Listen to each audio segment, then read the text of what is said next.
Hi, this video will introduce the Nexo crypto reward card. I'll explain the inner workings of the card, expand further on the card's function with examples, and then talk a bit about the advantages and disadvantages.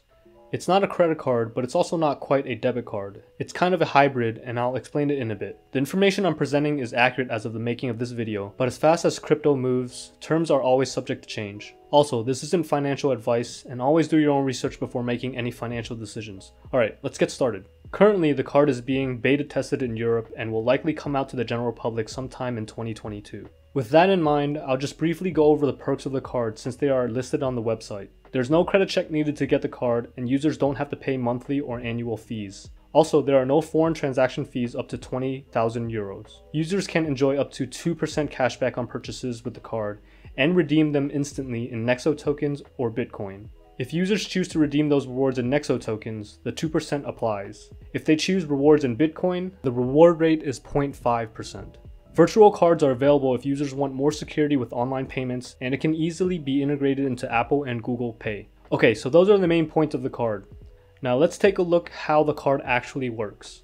First, users need to hold crypto in their Nexo wallet for them to use the card. The card just allows people to spend money without having to sell their crypto in an easy way. The idea behind it is very similar to Nexo's borrow program. Users use their crypto that's deposited onto Nexo as collateral to take a loan out. For example, imagine I have $500 worth of Bitcoin deposited and I purchased $100 worth of stuff with the Nexo card. Immediately at the purchase, $200 worth of Bitcoin is locked up as collateral, and that amount of Bitcoin no longer earns any interest. The only exception is if Nexo tokens are used as collateral. If that's the case, I will continue to passively earn interest on the Nexo tokens. Now, my LTV or loan to value ratio is 20%. That's because my card balance is $100 and the total value of my Bitcoin is $500. 100 divided by 500 is 20%. LTV is an important concept moving forward, and it's the percentage resulting from dividing the loan value, in this case the card balance, by the collateral value, in this case the value of deposited Bitcoin. The higher the LTV percentage, the riskier the position, and the lower the LTV percentage, the safer the position. When there's a card balance, meaning users have used the card to purchase something but did not yet pay it back, interest accrues on that balance immediately. The interest is also accrued daily, and it is compounding. This is different from credit cards in that credit cards usually charge interest after 1 month or so. So how much interest is charged? That depends on the user's Nexo loyalty level, and there are 4 levels: base, silver, gold, and platinum. The loyalty level is determined by how many Nexo tokens the user holds in their account.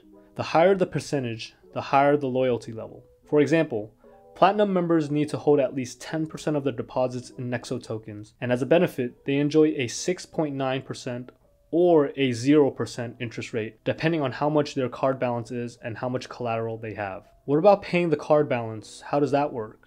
Nexo's policy is that users can pay back the amount whenever. Users can pay with any supported crypto, and there is no penalty when repaying within 30 days, unlike in Nexo's loan feature. Also, there is no minimum payment due in set time intervals, unlike typical credit cards. Just know that the interest is always building up, so it may be wise to not let that happen excessively. Also, if the LTV gets too high, maybe because a lot of interest has been building up, or the user's collateral has dropped in value, Nexo may take those locked up Bitcoin or whatever was used as collateral and sell them to repay the card balance. This is called liquidation of collateral, and it's negative because the user loses all of their collateral. Users should decrease their LTV by paying off some of the card balance or adding more Bitcoin or whatever is supported as collateral.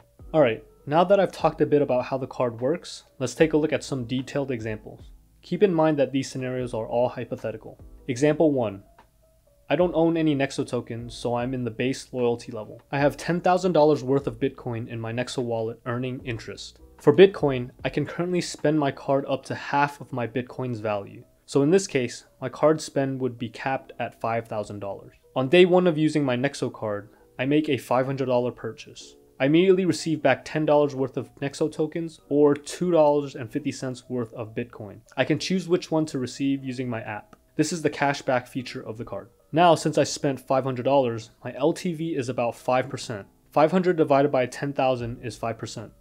The next day, I accumulate about 20 cents of interest. Now, my card balance is $500.20. On day 2, I pay the balance on the card plus the interest by using fiat. I transfer money from my bank to Nexo to pay the $500.20. No additional fees were charged. Example 2. Let's continue with the previous scenario. I have a 0 card balance and $10,000 worth of Bitcoin.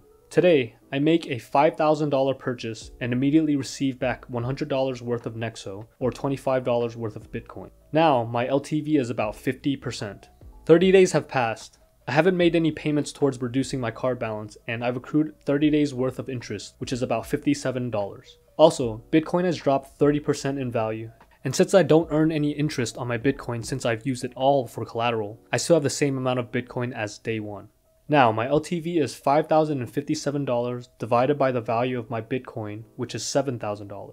This results in an LTV of 72.2%, which is high. I will probably get a notification to add funds to my Bitcoin or pay off some of the card balance. If I don't do anything, and the LTV continues to go up because Bitcoin is dropping, or I'm accruing more interest, Nexo will sell my Bitcoin to repay the card balance.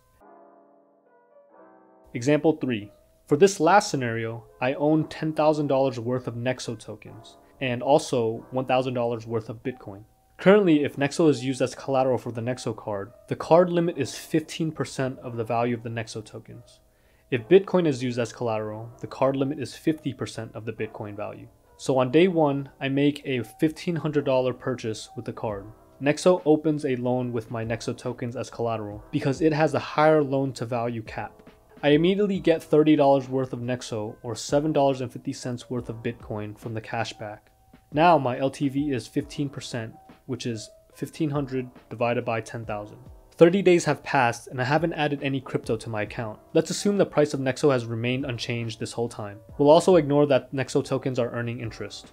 Since I'm a Platinum tier member due to the amount of Nexo tokens I hold, and my LTV is sufficiently low, I don't actually know the threshold here, but I think it's 20%. The interest rate charged on my credit card balance is 0%, and I haven't accrued any interest this whole time. My LTV is still 15%. Another 30 days passed, and Nexo's price drops 50% in a single day. Now my tokens are worth $5,000 instead of $10,000. As a result, my LTV is now 30%. Since it is below the required LTV for the 0% interest rate, now my $1,500 balance starts to accrue interest.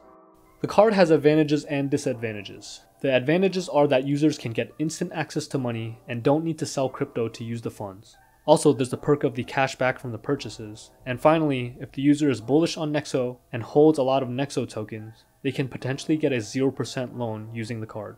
The disadvantages include interest accruing immediately, so if users want to avoid interest, they need to pay off the balance daily, which can be tedious. Also, users will already need some crypto deposited to use as collateral. And finally, the collateral that gets locked up and determines the spending limit of the card, it doesn't actually earn any interest. Alright, I hope this video helped clear up some things about the Nexo card. I'll leave all the sources for my research in the description below. If you enjoyed this video and want to sign up for Nexo or get the Nexo card, please use my links in the description to support this channel. Let me know your thoughts on the card in the comments below. As always, stay safe, and thanks for watching.